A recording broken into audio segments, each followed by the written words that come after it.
Hello, bonsoir, bonjour, le tout dépend de l'heure à laquelle vous allez regarder cette vidéo. Ce soir, je vais vous communiquer la bonne humeur, la joie, la détente, le calme.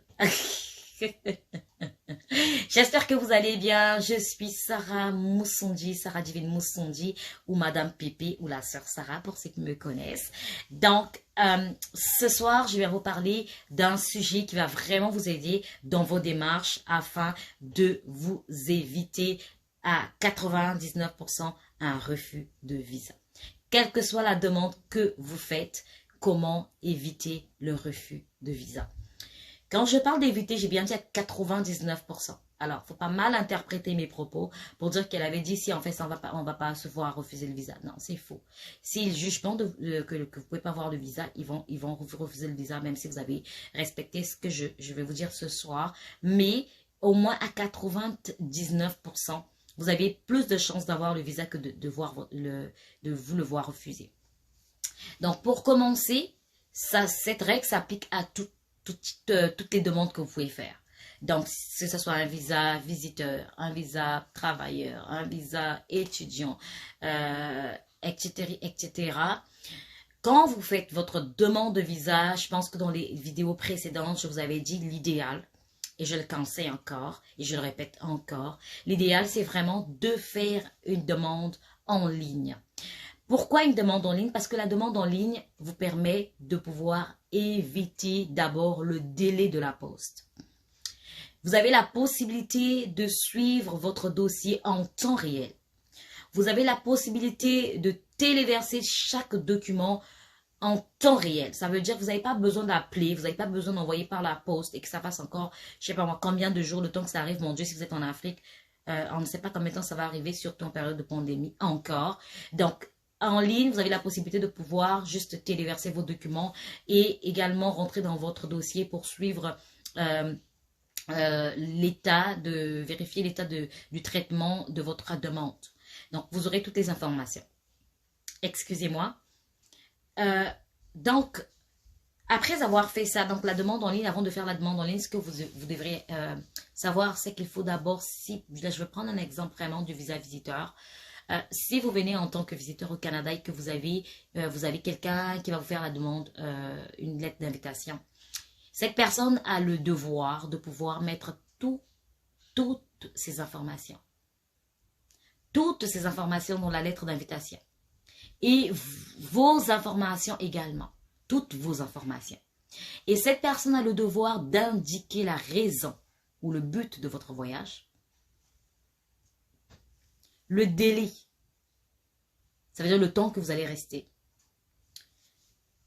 La date d'arrivée et la date de retour. Même si cette personne ne travaille pas à l'immigration et que cette personne ne connaît pas combien de temps ça peut faire la demande, cette personne doit avoir une date estimée d'arrivée et une date estimée de retour. Et ça ne s'arrête pas seulement là. Quand vous aurez la lettre d'invitation, ça ne garantit pas que vous aurez le visa. Mais ce qui va faire à ce que les chances soient de votre côté, ce sont des preuves de votre attachement avec votre pays d'origine ou de votre pays de citoyenneté. Donc, si vous êtes du Congo, vous êtes du Sénégal, vous êtes du Gabon, vous êtes du Mali, vous êtes, peu importe, de la Centrafrique. Alors, vous allez prouver que dans ce pays-là, vous avez des choses qui vont vous permettre ou qui vont vous obliger de repartir. Si vous êtes travailleur, la preuve d'emploi. Vous demandez à votre employeur une preuve d'emploi, un congé par exemple, congé de voyage, de formation et tout, que vous êtes en congé, que vous allez repartir à telle date, c'est une preuve. On a dit preuve d'emploi, donc c'est le relevé d'emploi. Si vous travaillez pour votre propre compte, vous avez des magasins, vous avez des travailleurs, vous pouvez prouver que vous avez des travailleurs, que vous avez un commerce que vous devriez faire tourner par votre présence et que ça nécessite que vous puissiez repartir pour pouvoir continuer vos activités. Donc, également, ça c'est une preuve. Vous pouvez faire une réservation de billets aller-retour. Ne faites jamais une demande de visa visiteur et que vous payez juste un billet aller. Croyez-moi, vous allez vous faire refuser le visa très, très, très gentiment. Donc, vous devez faire une réservation d'un billet aller-retour. Et quand vous allez faire la réservation du billet aller-retour, vous allez le mettre dans votre demande également. Alors, vous allez faire également une lettre pour expliquer que vous avez pris un billet aller-retour, une réservation, pas une confirmation, parce que vous ne connaissez pas la date que le visa, que vous allez obtenir le visa. Donc, vous avez pris une réservation aller-retour pour éviter, parce que le billet n'est pas remboursable ni modifiable. Donc, vous avez pris une réservation. Et également, vous allez expliquer aussi que vous avez mis les preuves et tout. Si vous avez des enfants de bas âge, que vous avez un attachement avec ces enfants-là, que vous allez repartir pour prendre soin de vos enfants. Si vous êtes marié également, vous allez ajouter ça, c'est une preuve.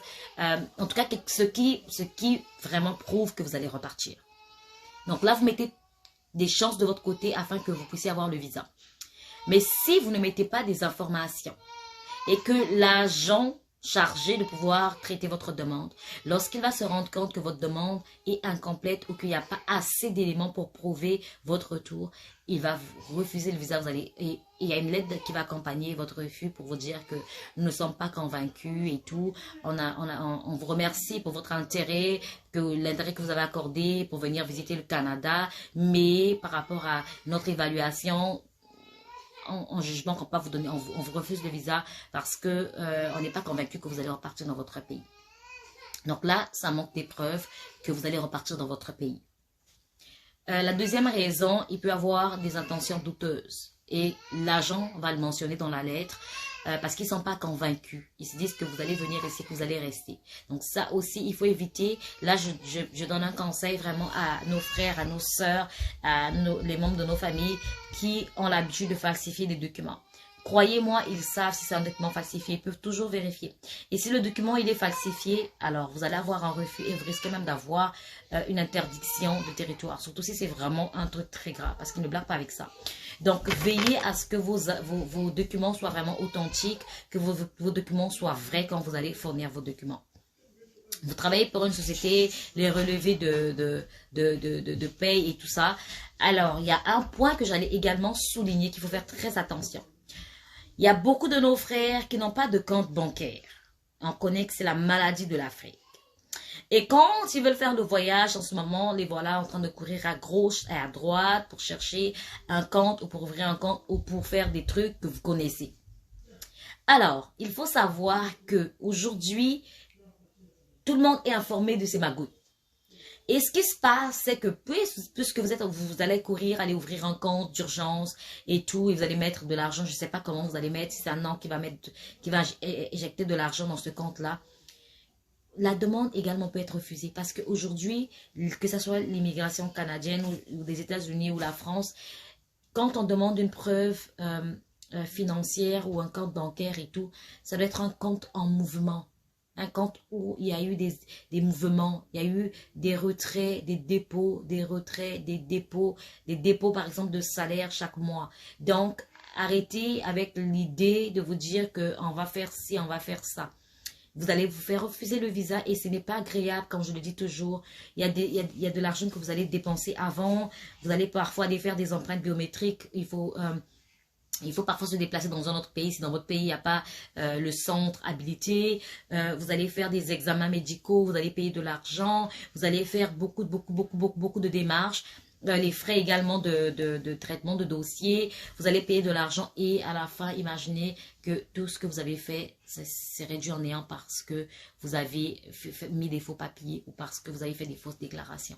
Donc, le gouvernement vous demande vraiment de faire des déclarations vraies afin que votre demande soit traitée et que vous ayez la possibilité d'avoir le visa. Donc, soyez vrai avec vous-même, s'il vous plaît. Le voyage, ça se prépare, je le dis tout le temps. Ce n'est pas du jour au lendemain, vous êtes réveillé, vous allez commencer à courir à faire les documents. Non, il faut vraiment le préparer. Vous avez les intentions de voyager. Une année avant, 6 mois avant, prenez le temps de mûrir votre pensée et de pouvoir la mettre en exergue. Ça veut dire se préparer. Préparer chaque document. Est-ce qu'il faut aller à la mairie? Est-ce qu'il faut aller prendre comment on appelle ça? Pour voir les antécédents criminels, j'oublie le nom. Il y a un mot qu'on utilise en Afrique. Le casier judiciaire, voilà. Il y a le casier judiciaire, il y a le certificat de nationalité. Donc, il faudrait que vous puissiez déjà prendre tous ces documents-là, que vous puissiez mettre de côté. Au fur et à mesure, vous êtes en train de compléter, quand vous allez voir que tous vos documents sont prêts. En ce moment-là, vous pouvez faire votre demande. Concernant la lettre d'invitation, je voulais aussi notifier quelque chose.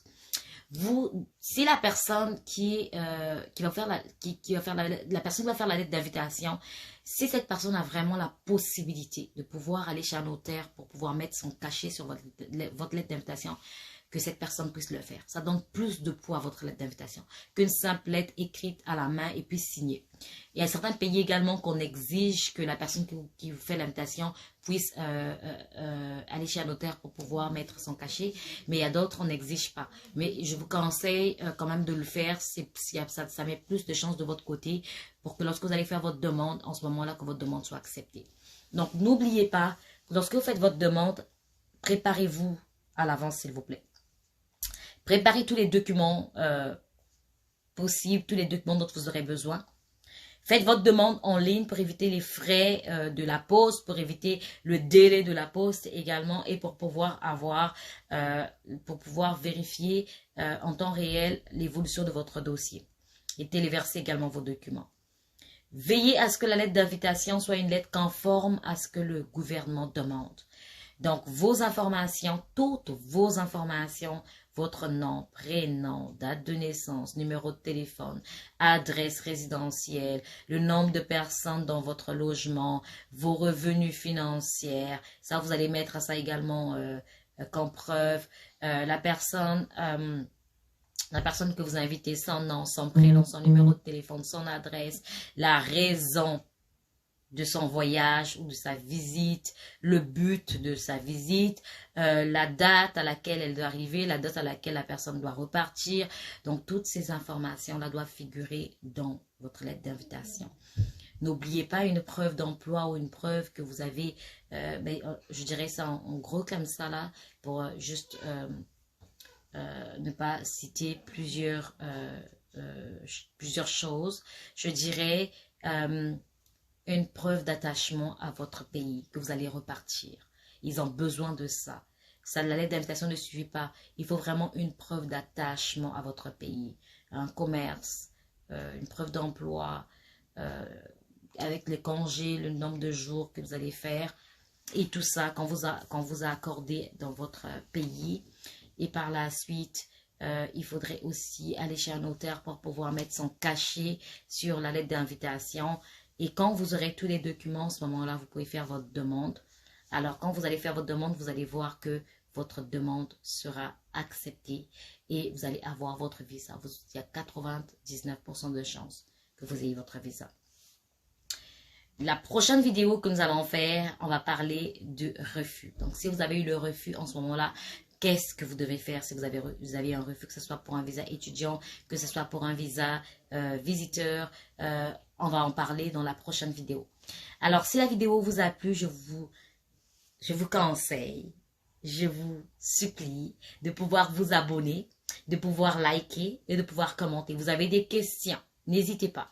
Écrivez-moi sur Messenger, Sarah Moussondi, Facebook, ou vous pouvez m'écrire également en commentaire et je prends le temps vraiment de répondre aux questions à tout le monde, en tout cas. Je vous souhaite une excellente soirée, je vous souhaite beaucoup de bonheur. On se dit à très bientôt pour une nouvelle vidéo et c'est très bientôt. Beaucoup de bisous.